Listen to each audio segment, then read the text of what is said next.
Hello everyone, welcome back to the channel. My name is JJ. Today we are back with more FE exam tips. In this case, we are going to be talking about how to manage your time for the FE exam. This is a topic that is super important. We all know that the exam is about understanding the fundamentals and the concepts and knowing how to solve the problems. However, that is not all that the exam is about. You need to manage your time efficiently so that you actually make it through the entire exam and don't run out of time. In this video, I will explain what that all means for you preparing for your exam and the strategies we'll use to make sure time management is on our side. By the way, if you would like direct one-on-one help to create a plan to pass your FE, go to the link in the description and book a strategy call with me. It's completely free. We'll go over what's working, what's not, and how we can finally get you to pass your exam. Now let's get into time management for the exam.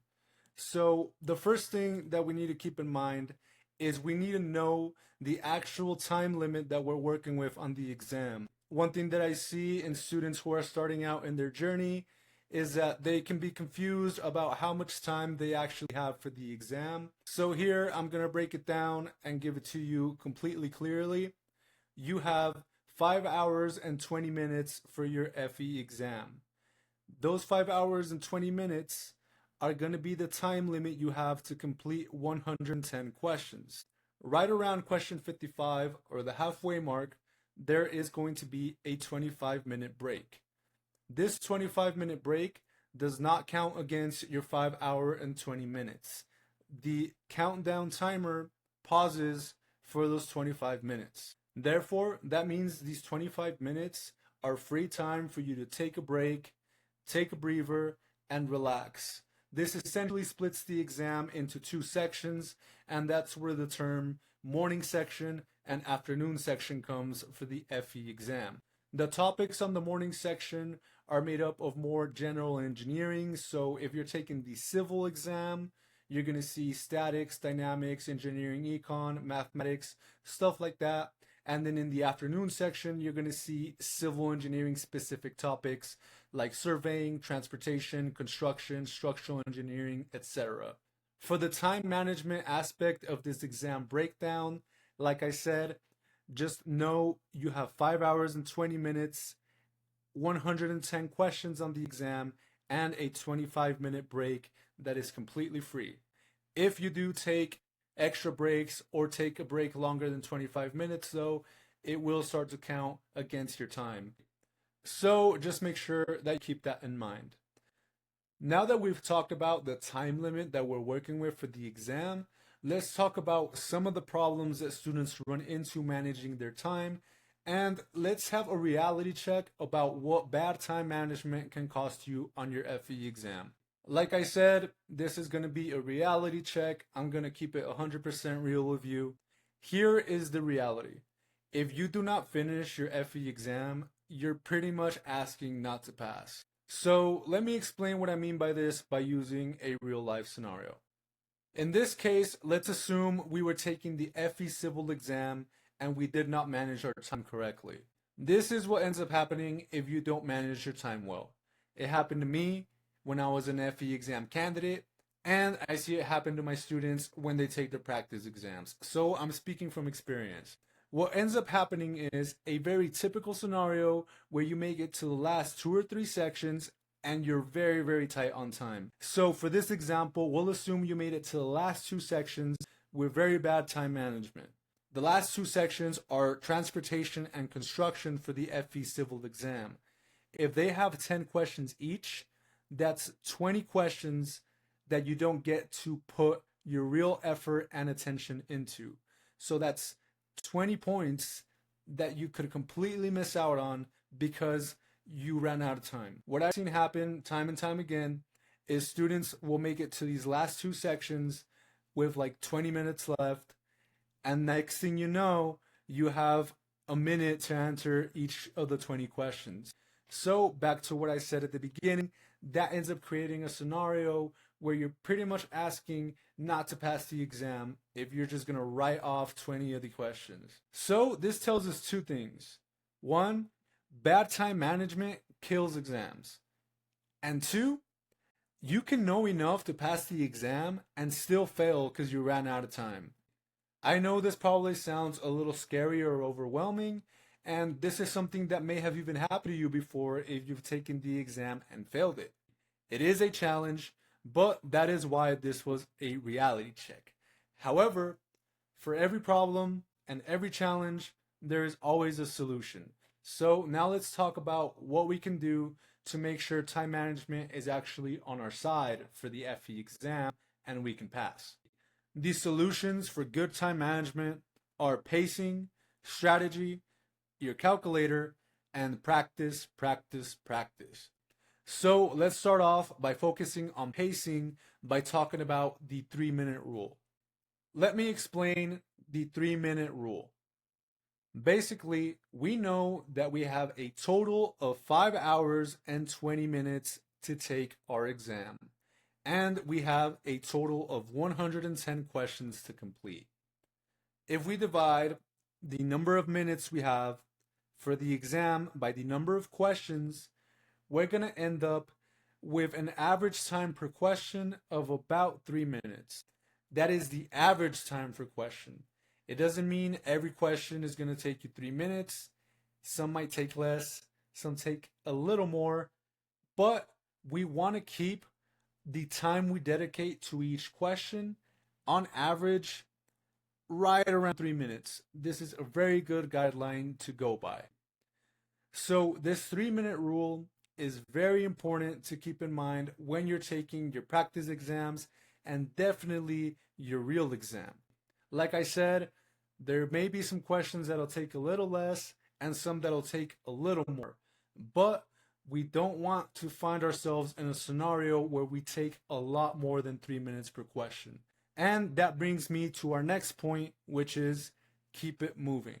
A very important aspect of time management for the FE exam, maybe even the most important aspect, is to know when to let a question go. Like we just covered, we have about 3 minutes per question. The way that students end up running out of time is they'll get stuck on a question, sit there and stare at it for 10 minutes, and next thing you know, you're starting to stray quite a bit from our 3 minute rule. Here is what knowing when to let a question go means. This is based off the fact that when you're sitting there taking your FE exam at the testing center, if you find a question that you don't know how to do, you don't know how to do it. Here's what I mean by that. There's going to be some questions that are harder than others. We already know that. However, there is a big distinction between questions that take you a little bit extra time to solve or need a little bit more in-depth analysis and questions that you just don't know how to do.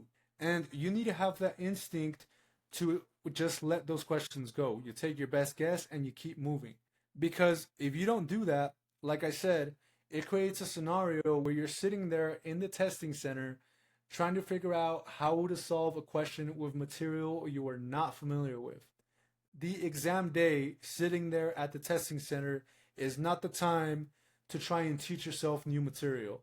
By test day, the time for that has already passed. You already are walking into the exam with all the tools that you learned.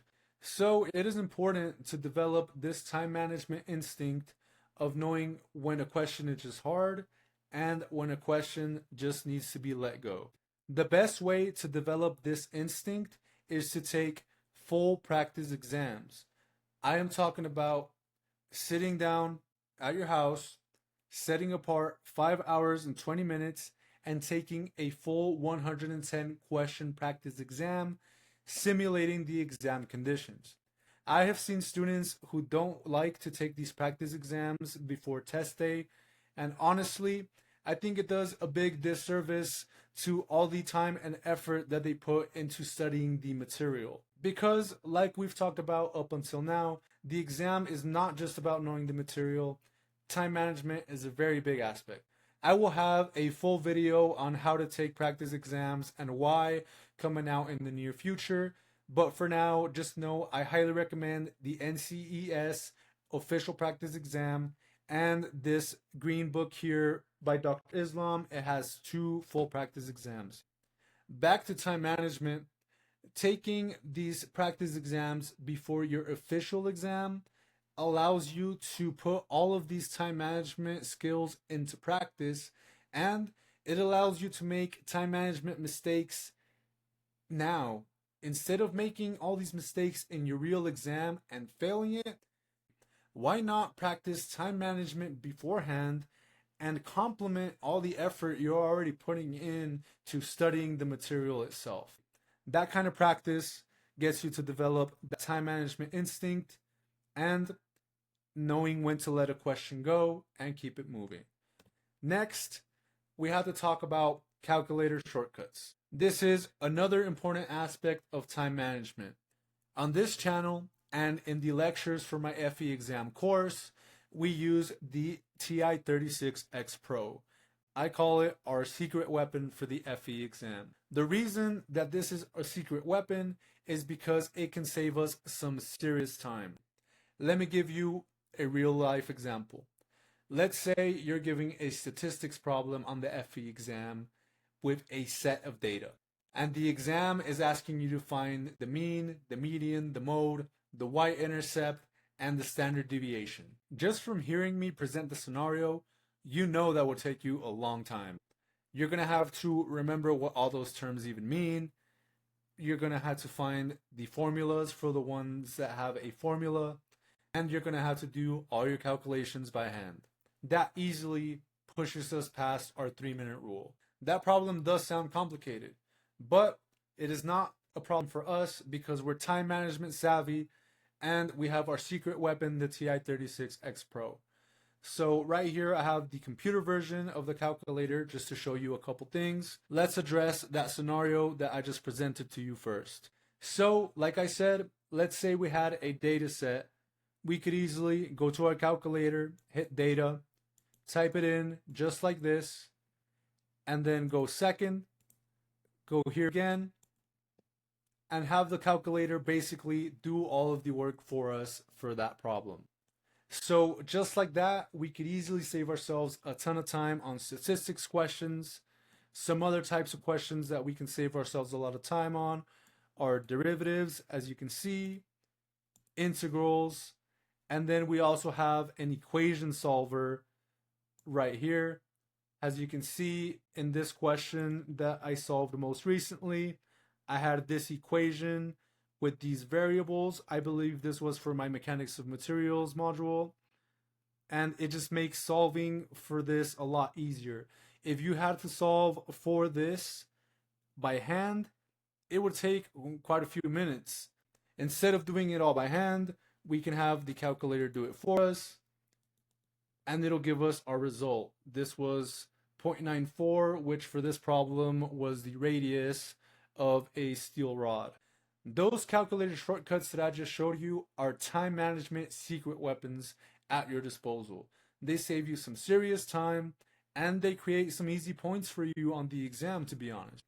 If you don't know how to use these shortcuts yet, don't worry, I got you covered. We have tutorials for all of these features right here on the channel for the TI-36X Pro, so make sure to check those out. After covering these calculator shortcuts, our next strategy for time management is going to be time checkpoints. Our time checkpoints are going to be what we use to pace how much time we have left as we work our way through the exam. These time checkpoints are once again based off of pacing by the 3-minute rule. Basically, this is how these checkpoints can help us pace ourselves. We can use the 3-minute rule and the number of questions that we've solved so far in the exam to see how much time it should have taken us. So, for example, we know that if we have 3 minutes for each question, the first 10 questions should be done in about 30 minutes. The first 20 should be done in about 60. The first 30 should be done in about 90, and so on. So if you're taking your exam and you have your countdown timer, once you're an hour in, you know that you should be at least at question 20. So by the time you're on question 20, you want to have 4 hours and 20 minutes still left. If you're dramatically under that, you know you have a pacing problem. These checkpoints do not have to be exact. This is a very rough way of pacing yourself, just checking in every so often. So as you're taking your exam, when you're on question 20, 3 times 20, 60 minutes. All right, that means I should have used up an hour. Later on in the exam, now I'm on question 40. That means I should have used up 120 minutes, 2 hours. I should have 3 hours and 20 minutes left if I'm on pace. I hope this makes sense. This is how to create checkpoints for yourself and make sure you're staying on track with your time management. If you spent serious time and effort studying your material and you apply the time management techniques that we've talked about here, you'll have everything you need to pass your exam. In summary, the time management aspect of the exam comes down to this. We have to know the time limit. It's 5 hours and 20 minutes with your 25-minute break at the halfway mark. We also have to remember the 3-minute rule. We have an average of 3 minutes per question. Next, we have to know when to keep it moving, when to just let a question know and accept that we don't know it, and sitting there on exam day is not the time to try and figure out something new. Developing this instinct of knowing when to let a question go is crucial to keep you on pace. Next, we have to master our calculator shortcuts that can save us a lot of time and create some easy points for us on the exam. And finally, we can use checkpoints by multiplying our 3-minute rule by the question that we're on and checking in with how much time we should have left. If you follow these principles, you will have time management down and on your side for your FE exam. Combine that with some good studying, preparation, and high effort, and you have everything you need to pass your exam. I hope that this video taught you some good techniques and was very helpful to you. If you would like to see more content for how to pass your FE exam, make sure to subscribe to the channel for practice problems and strategies like these. And if you would like to speak directly to me and have us create a plan together for your specific situation, what's working, what isn't working, and how we can get you on the right track, make sure to book a strategy call with me in the link below. It is completely free, and I will see you there.